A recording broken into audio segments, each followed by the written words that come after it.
Welcome virtually to South Carolina.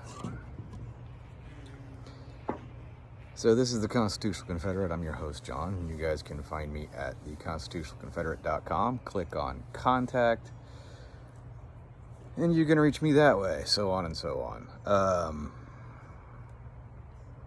I'm going to try and keep this a little on the short side. I'm not exactly in the best mood right now, but I feel like this needed to be said. So I've got we actually, as a society, as an American society, we've got some things that we need to talk about. You know, and I've kind of touched on this before, and it seems like a lot of people didn't want to listen. Even people that I know that I've talked to about it are like, oh no, that's not going to happen. Well, guess what, guys? It's happening right now. So the story y'all heard about the Coca-Cola company and the Koch brothers and their racial whatever training, how to be less white. They're not the only ones doing this.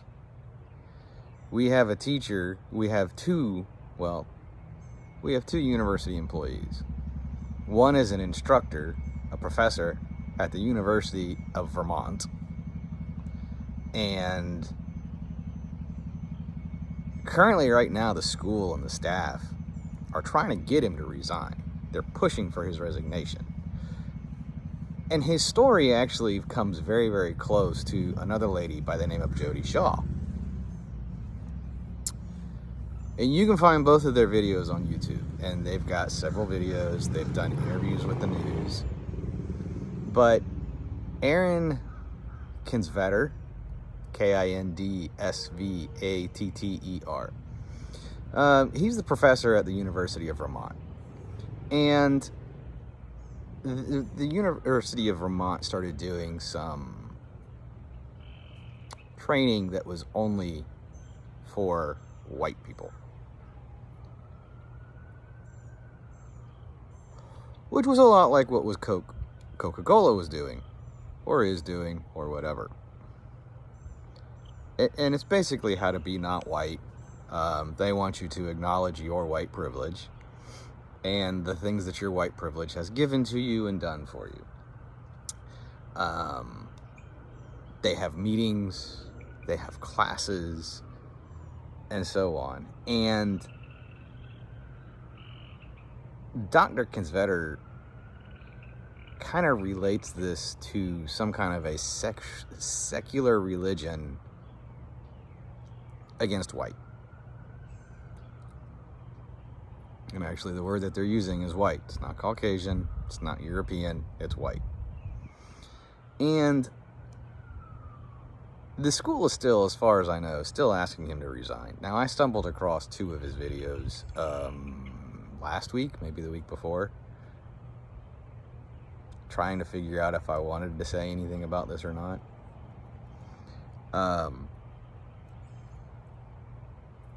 There was some kind of a story. I think they did it. I think the news organization did an interview with him. But the organization reached out to the University of Vermont, and the University of Vermont has admitted to the fact that they are teaching people what to think. They are not teaching them how to think. They are teaching people what to think. So they are indoctrinating, training, and not really teaching, to be perfectly honest. If you're telling people what to think and what to say and so on, you're not really teaching. You're indoctrinating, you're brainwashing, you're programming. It's not teaching. But they're teaching people what to think in this regard in particular. And although Dr. Kindsvatter has not gone so far as to say that it is a hostile work environment, it is definitely racism against white. And if you listen to his discussions, how to be less white, how to be less privileged, but you at the same time have to acknowledge your privilege, and so on and so forth. Now, that brings me to Jodi Shaw. Jodi Shaw did an interview on Timcast IRL. That's where I found her.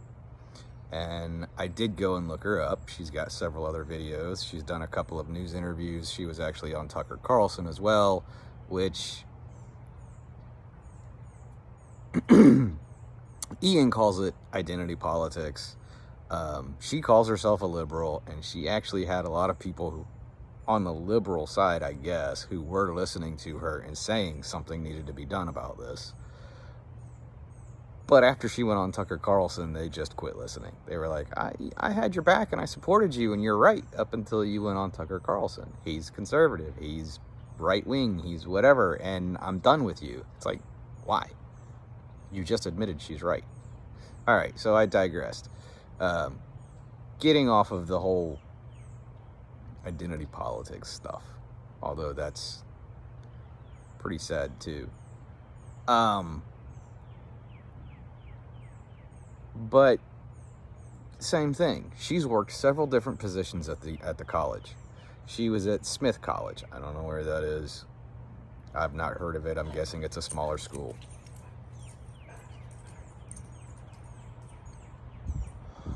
But she started out in the library working part-time. She was applying for and being considered for a full-time position.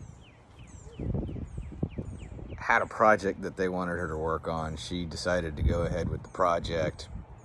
She's got a background in music, according to her, and then due to some other things that happen along the way. By the way, Smith College is the same one, if it sounds familiar to you guys. It's the same one where there was, I believe it was a black student who had permission to be in a closed-off dormitory in the off-season. She was laying on a couch, and one of the janitors found her. And as far as he knew, it was an off-limits area, so he ended up calling campus security.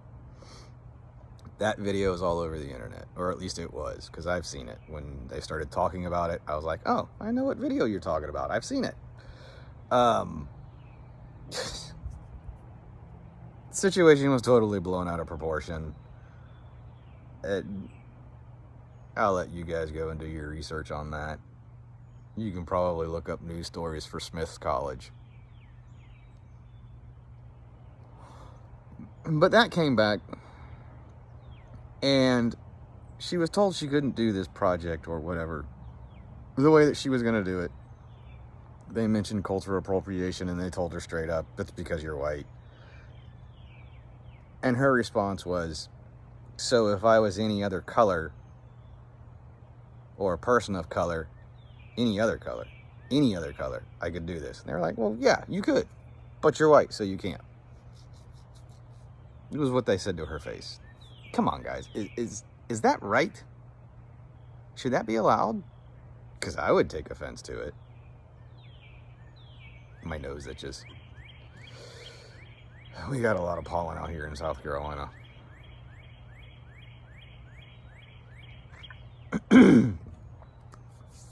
But Jody went on to describe her work environment and how her work environment changed. She decided to leave the library.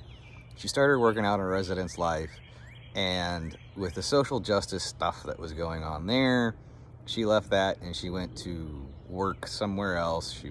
She described it as being down in the basement. She can keep her head down and everything will be fine. Little did she know, it wasn't. You know, whatever she was doing, people would come and see her about, I think one of the stories that she referenced had something to do with an ID. The student was having issues with their ID or something. I don't entirely know.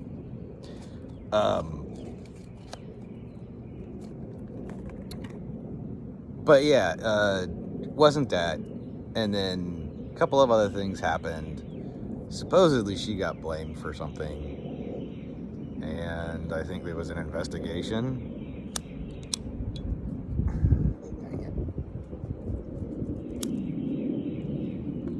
Guess I should have expected that. Anyway, she was put out of work for a little bit. Some kind of an investigation. So on and so on. She was totally cleared. I think she said after a few weeks she was totally cleared. She finally heard back from the school and they were like, okay, you can come back to work.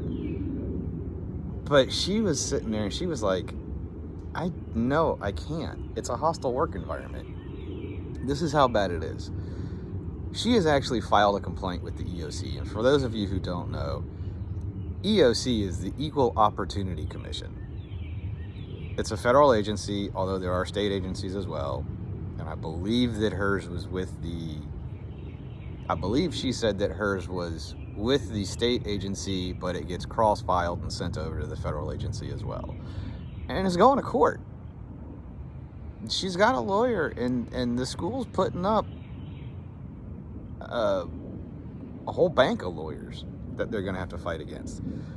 And supposedly the local EOC decided to take the case because they themselves agreed this is a hostile work environment and something needs to be done. All because she's not considered a minority by them. You know, I can go back to Aaron's story. His story starts off with this whiteness training. And at one point in time, he had one of his coworkers who volunteered and said, hey, I'll help you with this white sensitivity training. And the guy printed off some papers and gave him some papers. And they tried to shame him. And they tried to do whatever else. And even Aaron has talked about he's really uncomfortable at work. But here's the other thing. The administration, the staff and faculty are trying to push Aaron Kinsvadi, or Kinvader, whatever. I probably shouldn't even try the last name. Anyway, they're trying to push for him to resign. They want him to resign. And unfortunately, depending on how things go, because he's refusing, he very well could be fired, even though he's a tenured professor. But the other thing is there were several students who came to bat for him. And these students were talking to school officials and asking them, or actually telling them, according to the story, that they wanted Aaron to be in charge of the diversity department or whatever it is. Because they agreed with him. Now, granted, yeah, things need to be taken into consideration for minorities or whatnot. But with the stuff that they were doing on campus, his students didn't agree. And they thought that he's being treated unfairly. And to be perfectly honest, he is. Now, he hasn't said anything about it being a hostile work environment yet. It's definitely an uncomfortable one. But guys, this is going on all over the place. Whether y'all want to believe it or not, it really is. And there's more and more companies that are doing this. They have these programs and educational things, and I'm trying to think of what Jody called it. I can't remember what the technical term is. But anyway, where they're segregating the white people, or those who may not even be white but look white, calling it sensitivity training, calling it privilege training, calling it whatever. Basically, if you're white, you're wrong, and you need to acknowledge it. And this has started, I want to say it started during Trump's administration, but I might be wrong. It may have started before that. It may have started just within the last few months. Actually, no. I know it was started at least during Trump's administration, towards the end of it. But this is happening all over the U.S. This is happening in all kinds of businesses and corporations. But it's not just there. It's happening in schools as well. There's a black mother of a mixed race child. His father was white. His father's passed away. And they are currently suing his high school because one of his like either history or world geography teachers was trying to get him to confess his whiteness and label certain things that his white heritage had done. And he refused. He's mixed. And because of the environment and because of other things that are going on, they're actually in the middle of a lawsuit with his high school. And this is the curriculum that's being taught. Once again, they went and talked with the school board, talked to administration, kind of gave them the middle finger. They went and talked to whoever else in the district. When it wasn't settled or whatnot, they went and talked to a lawyer. And maybe it wasn't a lawyer, maybe it was an organization, a legal organization or something. But anyway, yeah, they turned around and they said, not acceptable. And now the school's being sued.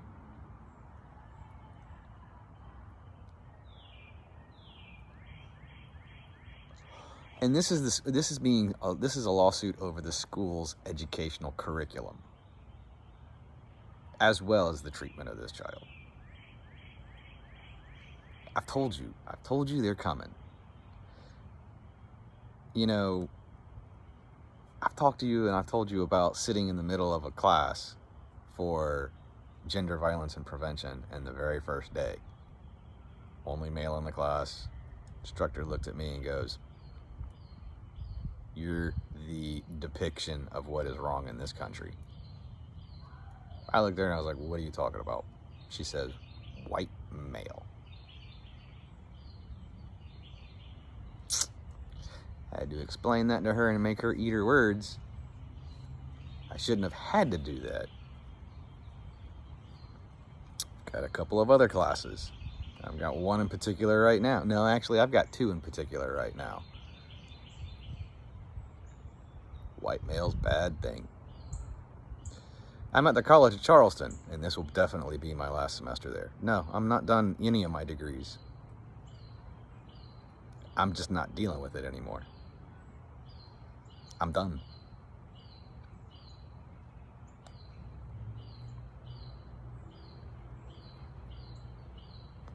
But guys, I've warned you. Maybe some of y'all sat there and thought, well, you know, maybe it's just his experiences, or there's something about his personality that he's not telling us. I've got two employees right here that I just told you about. I've got a high school kid that I just told you about. High school kid's going through very similar stuff to what I've been through the last year.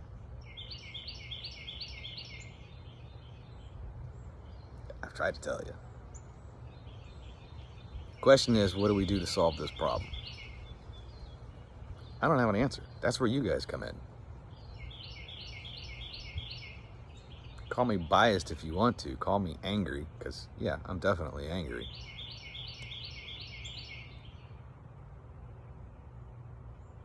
But you know what? The way I look at it, they don't need my money. I don't need to be paying them. Not to be treated like that. I'll figure something else out. I'll be fine one way or another. That's the way I look at it.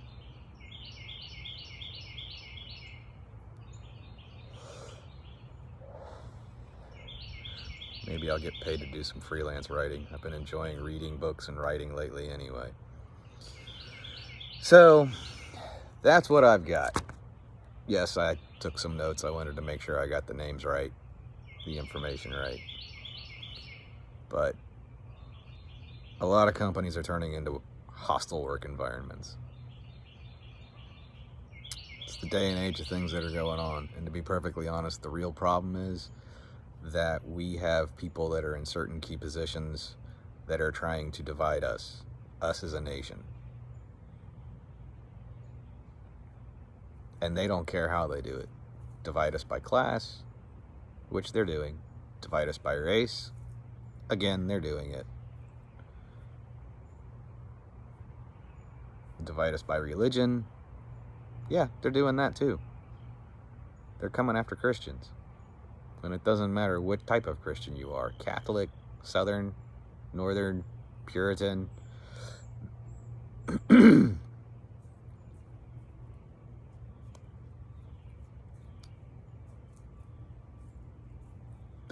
They're dividing the country as through any line that they can find. That's why I said, It's up to you guys. We can either let them do it, or we can take a stand and say no.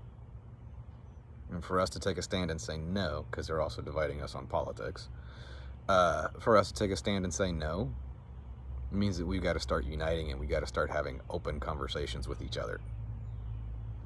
With that being done and that being started, we also have to vote in new people. We have to vote people in that are actually going to represent us, not what they want. It starts at the local level.